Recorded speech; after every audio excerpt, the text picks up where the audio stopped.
നമുക്ക് എന്തിനെ പ്രതിയാണ് നിരാശപ്പെടാനുള്ളത്? കർത്താവ് നമ്മുടെ കൂടില്ലേ? കർത്താവ് നമ്മളെ സഹായിക്കത്തില്ലേ? കർത്താവ് നമുക്ക് സ്നേഹം തരില്ലേ? കർത്താവ് നമ്മളെ കൈവെള്ളയിൽ എടുത്തുകൊണ്ട് നടക്കില്ലേ? കർത്താവ് വേണ്ടതെല്ലാം തരില്ലേ?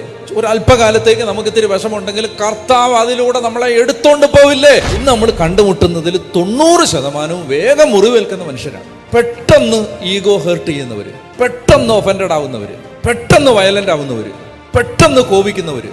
എന്തെങ്കിലും ഒരു ചെറിയ കാര്യം കേട്ടാൽ മതി അവര് തീർന്നു. ഈ ജനത്തിന് പ്രത്യാശയില്ല. കഷ്ടതകളിൽ അഭിമാനിക്കാനുള്ളൊരു വകുപ്പില്ല. കഷ്ടപ്പാട് വരുമ്പോഴും നേരെ നിൽക്കാനുള്ള ചങ്കൂറ്റമില്ല.